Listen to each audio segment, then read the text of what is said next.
اللہ تبارک و تعالی جب مسلمان کو توفیق دے اور اللہ کی بارگاہ کی جانب وہ رجوع کرے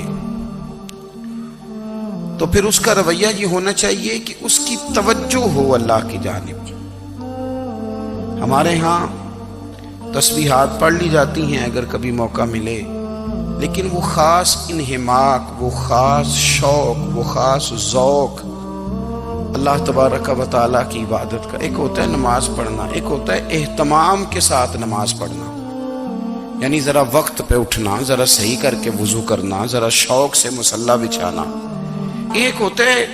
تسبیح پڑھ لینا اور ایک ہوتا ہے ذرا تھوڑا سا شوق کے ساتھ اللہ کو یاد کرنا۔ آپ کبھی جو میں نے آیہ کریمہ پڑھی اس کی آپ شان نزول دیکھیں، نبی کریم صلی اللہ تعالی علیہ وسلم کے کچھ صحابہ اللہ کی محبت کے شوق میں حضور کی بارگاہ میں حاضر ہوئے اور انہوں نے آ کے عرض پتہ کیا کیا، عرض کرنے لگے یا رسول اللہ صلی اللہ تعالی علیہ وسلم سالوں بیت گئے ہیں سجدے کرتے ہوئے، حضور سالوں بیت گئے ہیں تسبیح پڑھتے ہوئے، سالوں بیت گئے کہتے ہوئے کہ سبحان اللہ وہ پاک ہے، ہمیں سالوں بیت گئے یہ کہتے ہوئے کہ اللہ اکبر وہی سب سے بڑا ہے، سالوں بیت گئے کہتے ہوئے کہ الحمدللہ ساری تعریفیں اللہ کے لیے، سالوں بیت گئے اس کی تسبیح کرتے، تحلیل کرتے، تکبیر کہتے۔ حضور اب نہ ہمارا اپنے رب سے ملنے کو جی چاہتا ہے، کبھی اے حقیقت منتظر نظر آنا لباس مجاز میں، لاکھوں سجدے تڑپ رہے ہیں میری جبین نیاز میں۔ اور اقبال کہنے لگے کہ تیرے عشق کی انتہا چاہتا ہوں، تو میری سادگی دیکھ کیا چاہتا ہوں، میرا ذرا سا تو دل ہے مگر شوق اتنا، میں وہی لن ترانی سنا چاہتا ہوں۔ میرا بھی دل کرتا ہے کہ اللہ میں تجھے کہوں میں تجھے دیکھنا چاہتا ہوں، جس طرح حضرت موسیٰ کلیم علیہ السلام نے کہا تھا، اور تو مجھے کہے کہ لن ترانی تو نہیں دیکھ سکتا، ذرا سا تو دل ہے مگر شوق اتنا، میں بھی وہی لن ترانی سنا چاہتا ہوں۔ پھر کہنے لگے بھری بزم میں راز کی بات کہہ دی، بڑا بے ادب ہوں سزا چاہتا ہوں۔ دیکھو سب لوگوں کے بیچ ہی میں نے یہ کہہ دیا۔ میرے عزیز صحابہ شوق میں کتنے سارے لوگ ہیں، آپ کتنی ماشاءاللہ بڑی تعداد میں آپ آئے ہیں، ہم بھی کبھی اس شوق میں گئے ہیں کہ ہمارے رب کو دیکھنے کو دل چاہتا ہے، ہمارا جی چاہے وہ کبھی ہمیں ملے۔ حضرت عبداللہ ابن عمر رضی اللہ تعالیٰ عنہ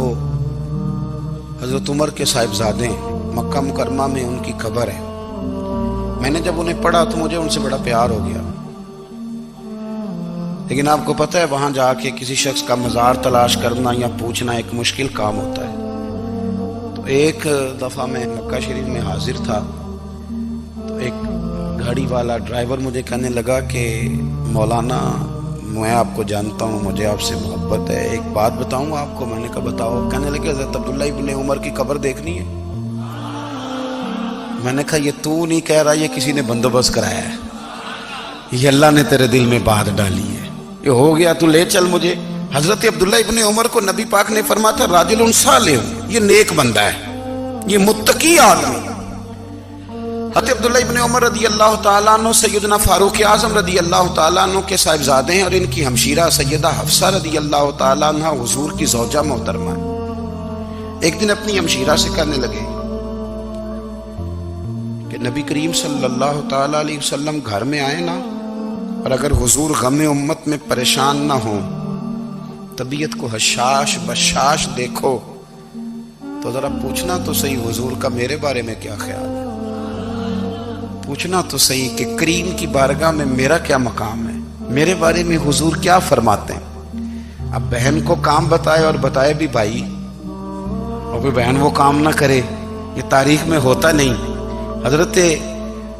عمر فاروق رضی اللہ تعالیٰ عنہ کی صاحبزادی ام المومنین رضی اللہ تعالیٰ عنہ فرماتی ہیں کہ میں تو بس منتظر تھی، انہوں نے تو کہا تھا نا کہ اگر تم حشاش بشاش دیکھو تو بات کرنا،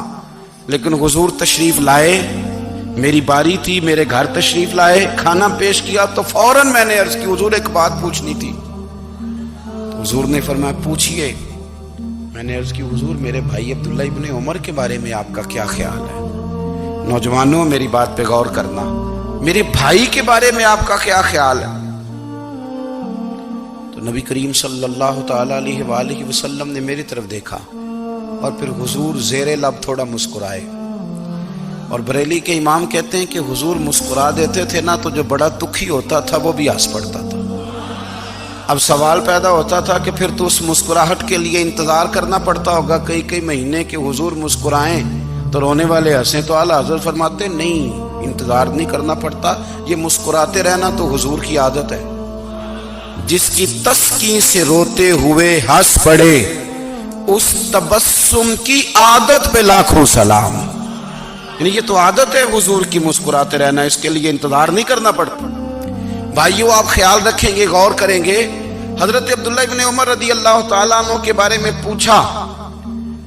تو سیدہ فرماتی ہیں کہ نبی کریم صلی اللہ تعالیٰ علیہ وسلم نہ زیر لب مسکرائے اور فرمایا حفصہ تیرا بھائی ہے تو اچھا، لیکن میں نے سنا ہے کہ عشاء کی نماز پڑھتا ہے تو فجر تک سویا ہی رہتا ہے۔ او نوجوانوں، 10 بجے تک سونے کی بات نہیں ہوئی، 9 بجے تک سونے کی بات نہیں ہوئی، 11 بجے اٹھنے کی بات نہیں۔ حضور فرمانے لگے میں نے سنا ہے کہ عشاء کی نماز پڑھ کے سو جاتا ہے اور فجر تک سویا ہی رہتا ہے، اسے چاہیے کہ تہجد کے وقت اٹھا کرے، اللہ کی بارگاہ میں حاضر ہوا کرے،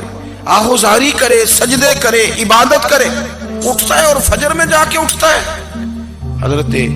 جناب حفصہ رضی اللہ تعالیٰ عنہ کہتی ہیں میں نے جناب عبداللہ ابن عمر کو پیغام دیا اور میں نے کہا میرے جوان بھائی سن، نبی پاک نے فرمایا ہے تو اچھا پر تہجد میں نہیں اٹھتا، نفل نہیں پڑھتا۔ او میری ملت کے جوانوں، مزہ نہیں آ جاتا جب ساری دنیا سوئی ہو، ساری دنیا، اور بستر بھی گرم ہو اور نیند بھی پورا غلبہ کر رہی ہو، اور اچانک گھنٹی بجے دماغ میں، آنکھ کھلے، گھڑی پہ نظر پڑے، 3:30 4 بجے کا پیغام گھڑی بتائے،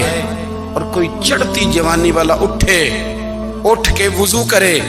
اور جب وہ مصلی کھول کے بچھائے تو مدینے والے محبوب کہتے ہیں کہ ہر نماز پہ رب ثواب دیتا ہے، اور جو اٹھ کے تہجد کی نماز پڑھے اسے دیکھ کے تو رب مسکراتا ہے،